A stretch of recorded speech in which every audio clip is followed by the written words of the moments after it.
दूध से नहाते हुए संतोष रेणु यादव। कुछ लोग टिप्पणियां भी कर रहे हैं कि यही संतोष रेणु यादव कभी कोई और दूध से नहा रहा था तो बोल रहे थे कि दूध का बर्बादी हो रहा है। आज आप पर यह सवाल खड़ा हो रहा है, क्या कुछ कहेंगे? अरे कि पिए ले दूध या खियावेला खीर, लभर हमार ब्रांडेड यही। जो बिलायती दूध पी करके अटर पटर बोलते रहते हैं, तो उनके लिए हम बोलते थे ना, अगर किसी अहिर को अगर या किसी पशुपालक को अगर दूध से नहलाया जाए तो उन पे ये चीज़ें लागू नहीं होती है। कद बहुत बड़ी है उनकी, उम्र भले ही छोटी हो जाए, बट गर्व होता है कि बिहार की मिट्टी से निकल करके आज बिहार का नाम उन्होंने पूरी दुनिया में रोशन किया है। इसके लिए बहुत बहुत शुभकामनाएं। और बिल्कुल जब हम उनका बल्लेबाजी देखते हैं तो हमें ऐसा लगता है कि हम सूर्य कुमार यादव को देख रहे हैं। क्या संतोष रेणु यादव राजनीतिक तौर पे किसी अखाड़े में इस बार कूदने वाले हैं या नहीं हैं? ऊपर में माधव और नीचे में लालू प्रसाद यादव, ठीक है। ब्रांडेड अहिर, जी हाँ, अभी हमारे साथ ये शख्स वैसे शख्स हैं जिन्हें देखकर सभी ब्रांड का पसीना छूट जाता है। जी हाँ, ब्रांडेड अहिर आजकल बड़ी फेमस है क्योंकि इनका एक सॉन्ग आया है ब्रांडेड अहिर। उससे पहले ये ब्रांडेड हैं। ब्रांडेड तो अपने से क्यों बाद में लगाए पता नहीं, लेकिन सभी समाज के नज़र में ब्रांडेड पहले से हैं। सबसे पहले स्वागत करेंगे भैया, स्वागत है, कैसे हैं? जी शुक्रिया, हम तो बहुत मस्त हैं। उम्मीद करते हैं आप भी अच्छे होंगे। बिल्कुल, मेरे भगवान लोग भी बहुत अच्छे होंगे। प्रणाम आप सबको। बिल्कुल, हमेशा से तो बात विवाद पे तो बात करते ही हैं, लेकिन आज बात करेंगे ब्रांडेड अहिर पे। और सर्वप्रथम हम 2 लाइन उस गाने का सुनना भी चाहेंगे, हमारे दर्शक भी सुनना चाहेंगे।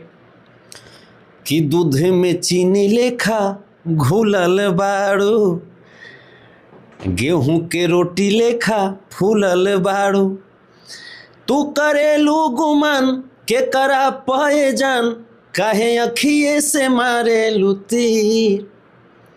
तो एकरा पर लईकी कहेली, अरे कि पिए ले दूध या खियावेला खीर, लभर हमार ब्रांडेड यही।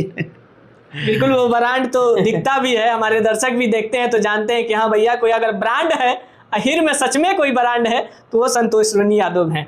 जी हाँ, जिस प्रकार से अभी बिहार का एक लाल आईपीएल में सबसे तेज शतक बनाने वाला दूसरा लड़का जो है वो 14 वर्ष का बिहार का लाल वैभव सूर्यवंशी हैं। और साथ में ये लाल बिहार के एक ऐसे लाल हैं जो यदुवंशी समाज के लिए हमेशा से खड़े रहते हैं और सजग रहते हैं। भैया, वैभव सूर्यवंशी के लिए क्या कुछ कहेंगे? बहुत अच्छा बच्चा, बहुत मेरी शुभकामनाएं हैं।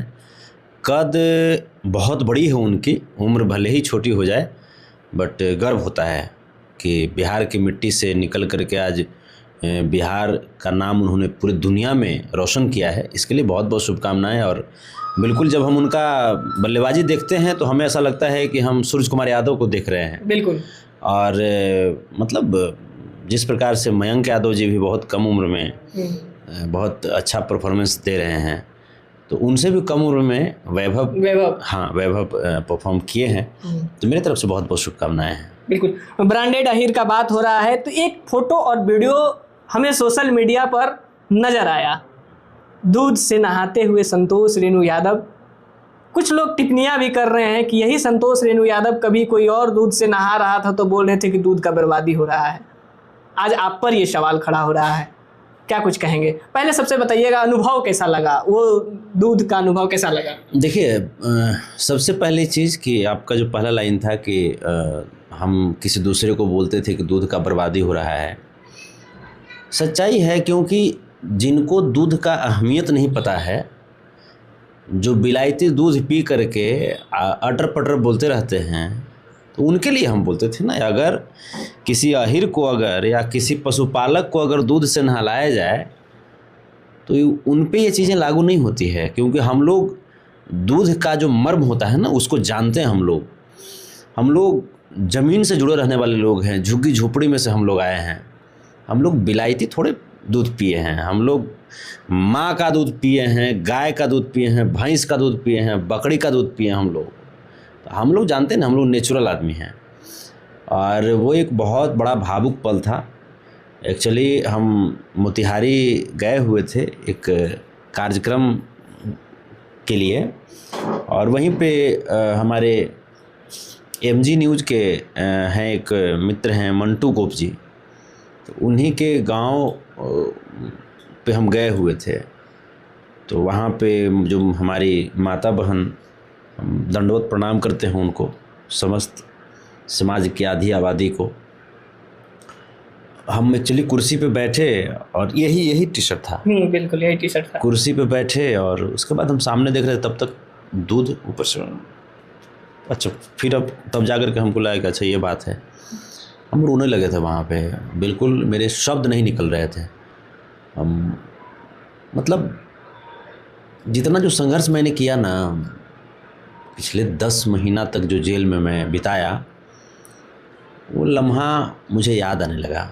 मैं बहुत भावुक हो गया था। और मैं एक बार पुनः, मैं जितनी भी हमारे माताएं हैं या बहनें हैं, चाहे किसी भी समाज की हो, किसी भी जात की हो, किसी भी धर्म की हो, क्योंकि मैं आपको एक बात स्पष्ट कर दूं पत्रकार महोदय कि बेटियों की कोई जाति और कोई धर्म नहीं होती।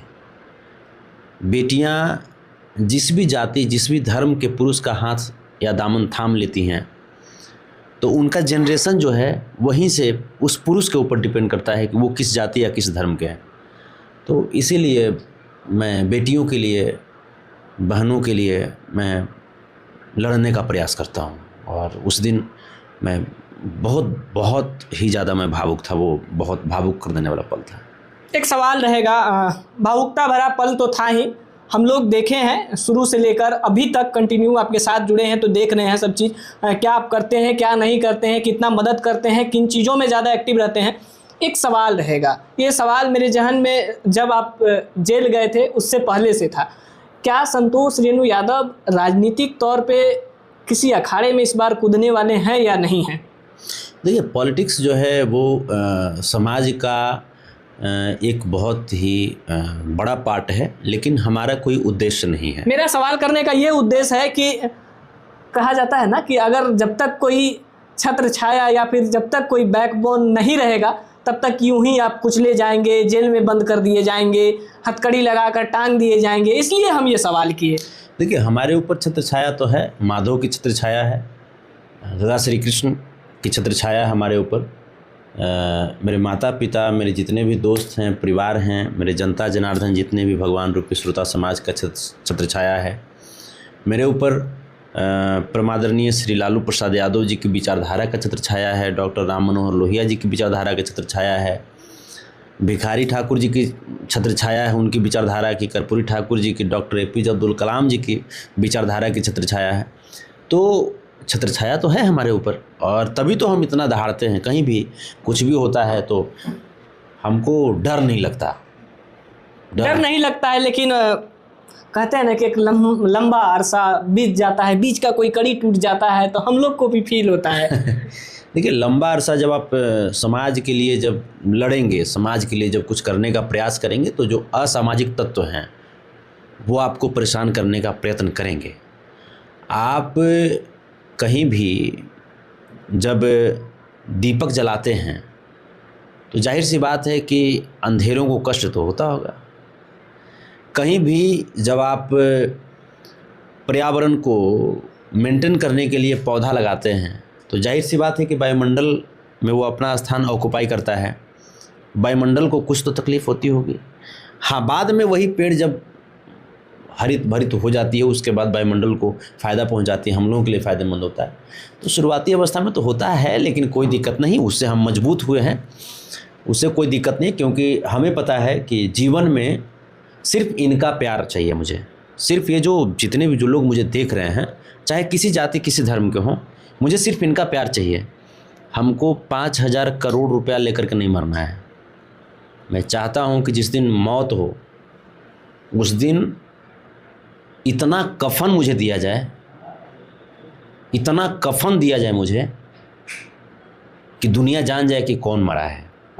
मुझे ये नहीं चाहिए कि बॉम्बे में, दिल्ली में घर, बड़ी बड़ी गाड़ियाँ, वो मुझे पसंद नहीं पड़ती। जाना तो है हरा बांसे पर, अगर बहुत बहुत सौभाग्य होगा, बहुत किस्मत से अगर मरेंगे तो 4 कंधे अगर नसीब हो जाए तो बहुत किस्मत होता है। बिल्कुल।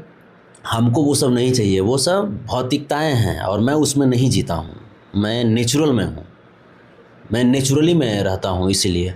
और हमको इसीलिए खाक किसी का डर नहीं लगता है, किसी से मैं नहीं डरता हूँ। ऊपर में माधव और नीचे में लालू प्रसाद यादव, ठीक है। बाकी माता पिता हैं, ये लोग हैं। इसके अलावा कौन तुर्रम खां है, कौन डाउन है, कौन का है, हमारा तो समझ में नहीं आता है। कुछो नहीं, सबसे बड़ा डाउन हमसे बढ़ के कौन? सबसे बड़ा डाउन मैं हूं, हमसे बढ़ के कौन? कोई नहीं। ऊपर में माधव, नीचे में लालू प्रसाद यादव। एक सवाल का जवाब छूट गया, बोलिए। किस अखाड़े में नजर आएंगे इस बार? हम तो बस, हमारे जो अभिभावक हैं, हमारे अभिभावक हैं तेजस्वी भैया, हम उनको बड़ा भाई भी मानते हैं, गार्जियन मानते हैं। लालू प्रसाद यादव जी तो हमारे भगवान हैं। तो कहने का मतलब है कि वो जो ड्यूटी दे देंगे, जो ड्यूटी दे देंगे। हमको चुनाव लड़ने के लिए संतोष यादव पैदा नहीं हुआ। चुनाव लड़ने के लिए नहीं, हम कह रहे हैं कि समाज की सेवा करने के लिए किस क्षेत्र में नजर आएंगे? हर क्षेत्र में हम हैं। मतलब कहने का मतलब एक चीज़ मेरा स्पष्ट है कि देखिए, लड़ाई दो जगह है, एक सदन में है और एक सड़क पे है। डिपेंड ये करता है कि सदन में किन को जाने की इच्छा है और सड़क पर रहना कौन पसंद करते हैं। तो सदन में जाना आसान है, लेकिन हम इसमें एक चीज़ जोड़ना चाहेंगे, जो सदन में जाएंगे उनका आवाज़ जल्दी सुनाई देगा। रोड पर वाला यूं ही चिल्लाते रहेगा, जल्दी नहीं सुनेंगे लोग। सुनेंगे लेकिन जल्दी नहीं सुनेंगे। तो मेरे में ताकत ज़्यादा है ना, इसलिए हम रोड पर से भी चिल्ला देते हैं तो पहुंच जाता है आवाज़। तो वो चीज़ है, हम अच्छे लोगों को, जो अच्छे लोग हैं उनको हम चाहते हैं कि बड़े भाई लोग सदन में जाएं। क्योंकि हालिया दिनों में अगर हम पिछले 2-3 दशक की अगर हम बात करें तो सड़क पे संघर्ष करने वालों की बहुत जनसंख्या घट गई है। सड़क पे आज पूरे बिहार की अगर हम बात कर रहे हैं, पूरे बिहार में लगभग 14.25 करोड़ लोग हैं। 14.25 करोड़ में सड़क पे संघर्ष करने वाले आपको 100 लोग भी नहीं मिलेंगे। नहीं मिलेंगे, सच में नहीं मिलेंगे। 100 छोड़ दीजिए ना, 50 भी नहीं मिलेंगे आपको। अगर मिलेंगे तो आप बता दीजिए मुझे। लेकिन सदन में 243 तो हर 5 साल पे जाते हैं। बिल्कुल। तो वही हम कह रहे हैं कि सड़क पे सेवा करना, सड़क पे रह करके सेवा करना, वो एक अलग चीज़ है। वो सदन में जो रहते हैं, जो सेवा करते हैं, उनसे कम सेवा नहीं होता, उनसे कहीं अधिक ही होता है। संतोष रेणु यादव तो नहीं बताने वाले हैं किस अखाड़े में नजर आएंगे, लेकिन आपसे एक सवाल रहेगा, अगर बिहार के जो भी संतोष रेणु यादव को चाहने वाले हैं, किस अखाड़े में नजर आना चाहिए, कमेंट बॉक्स में जरूर बताइए।